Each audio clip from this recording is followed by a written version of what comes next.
Prince William and Princess Catherine have begun renovating their new family home, Forest Lodge.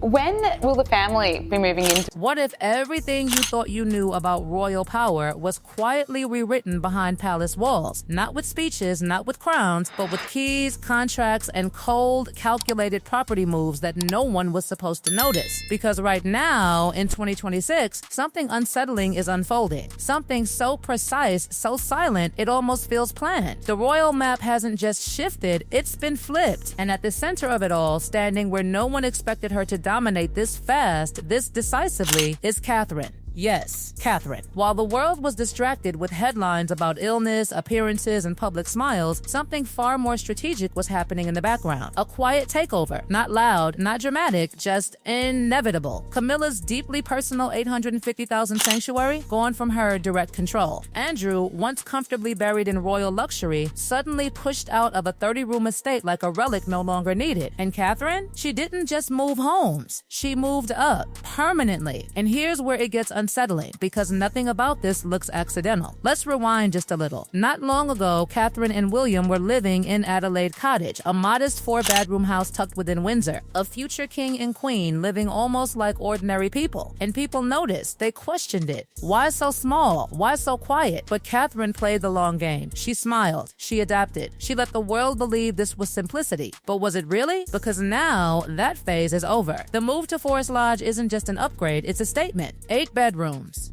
Expansive grounds, privacy engineered into its very structure, a Georgian mansion sitting on some of the most powerful land in the country. This isn't just a home, it's positioning, strategic positioning, and timing suspiciously perfect. This relocation didn't happen in isolation. It landed right in the middle of swirling rumors, tension in the royal hierarchy, whispers of fractures, quiet conversations no one is confirming but everyone is hearing, divorce rumors, power struggles, financial scrutiny, and right when everything feels unstable, Catherine plants herself in a forever home with a 20-year lease. Forever. That word isn't casual in royal language. It's commitment. It's dominance. It's a message. And suddenly, everything around her starts shifting. Forest Lodge itself isn't just luxurious, it's symbolic. 6 bathrooms, a tennis court, a private pond, a sunken fence designed not just for privacy, but for control. This is a space where visibility is managed, where access is filtered, where Catherine doesn't just live, she operates.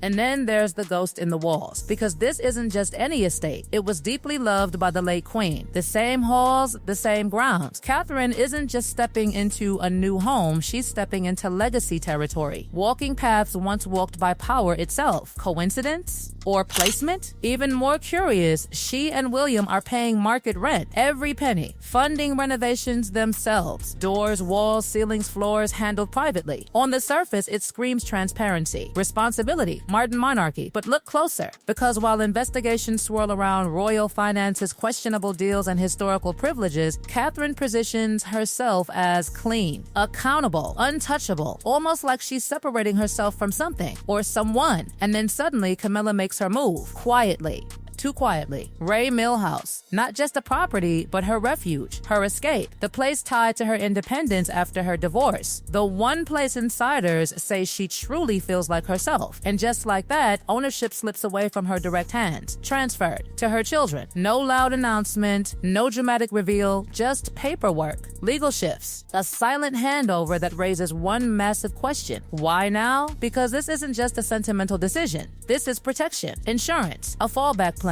And whispers start creeping in, uncomfortable whispers, separate bedrooms, weekends apart, a marriage strained under pressure no one wants to publicly admit, Charles dealing with illness, Camilla retreating to Ray Mill whenever she can. Distance growing, silence stretching. And in the middle of this, she secures her children's future. Not the monarchy's future, not the crown's future, her children's. That distinction matters more than anyone is saying out loud. Some insiders hint at tax strategies. Others suggest something more personal, something more final. Because when someone starts moving assets like this, quietly repositioning ownership, it doesn't feel like routine planning. It feels like preparation. And then, almost as if responding to something unspoken, broken, Charles makes his own move, a move that doesn't quite make sense unless you look at it through a different lens. $3.75 million. That's what he drops on the old mill, a property right next to Camilla's retreat. But he doesn't buy it openly. No, he does it through a company with palace aides listed as directors. Buckingham Palace tied into the paperwork. Layers, shields, distance. Why the secrecy? Why the urgency? Because the price alone raises eyebrows. The same property was worth $675,000 just 8 years ago. And now it's suddenly worth over 5 times that, and Charles doesn't hesitate. He buys it instantly.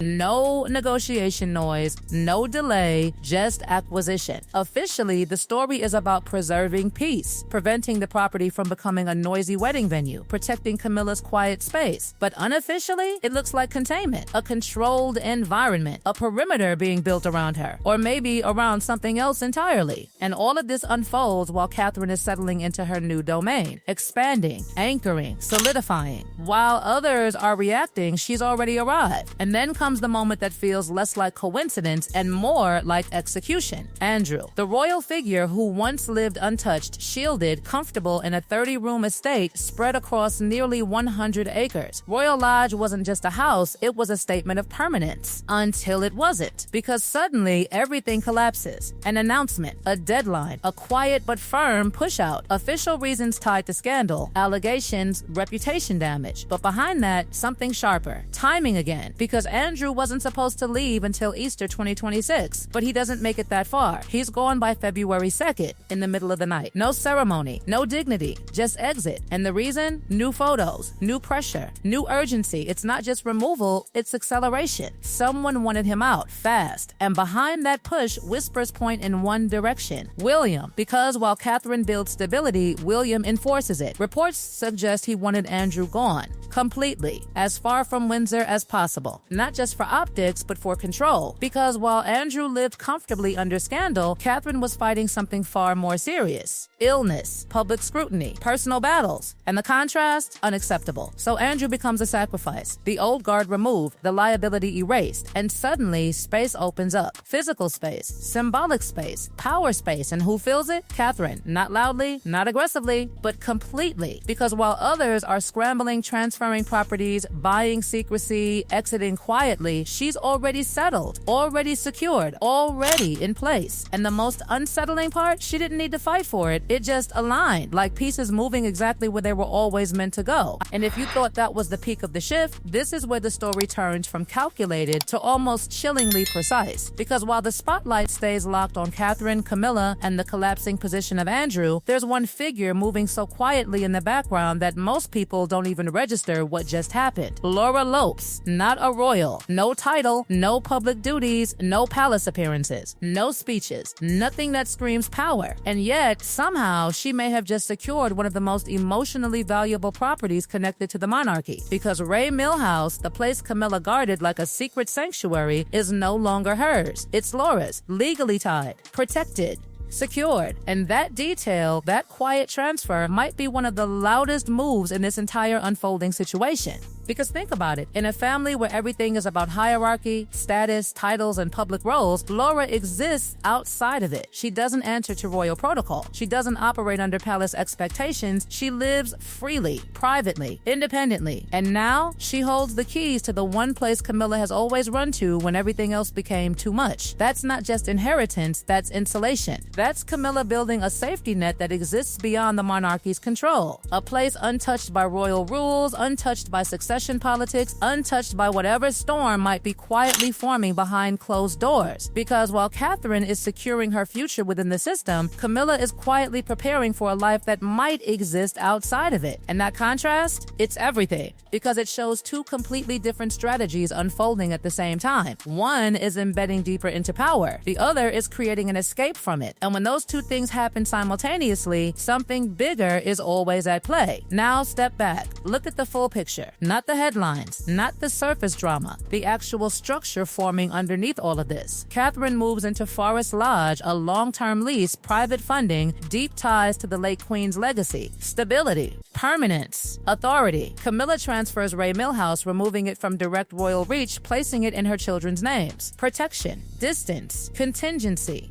Charles spends millions on a neighboring property through a company through layers, quietly controlling the environment around Camilla. Containment, influence, silence. Andrew is forced out earlier than planned, abruptly, decisively. Elimination, cleanup, reset. And Laura Lopes, she becomes the unexpected anchor of something deeply personal to Camilla without ever stepping into the royal spotlight. It's not chaos, it's choreography, and every move connects, because what we're really looking at isn't just a reshuffling of homes, it's a restructuring of power, the kind that doesn't announce itself, the kind that only becomes obvious once everything is already in place. And at the center of that structure, there's one name that keeps rising above the noise: Catherine, because while everyone else is reacting to pressure, she looks untouched by it, almost like she anticipated it, almost like her positioning was done before the storm even started. And that's what makes this unsettling, because she didn't just gain a bigger home, she gained ground, literal ground, on Windsor's most powerful estate, on land that carries history, legitimacy, and symbolic control over the monarchy's future. The kind of ground that doesn't just house a family, it defines where power sits. And now she's there, with a 20-year lease, with financial independence attached to it, with renovations funded privately, with 3 children growing up inside it. This isn't temporary, this is establishment. And here's the part no one is saying out loud. Once someone secures this kind of position within the royal structure, removing them becomes almost impossible, because it's no longer about titles, it's about presence. And Catherine's presence is now embedded into the physical heart of the monarchy. Meanwhile, Camilla's position feels fragile, not publicly, not officially, but structurally, because everything she's doing points to uncertainty, transferring assets, creating distance, holding on to personal space outside palace control. Even Charles's purchase next door, whether it's protection or something else, it still signals one thing: things are not stable. And instability at that level, it doesn't stay contained, it spreads. Which brings us back to Andrew, because his removal wasn't just about scandal, it was about clearing space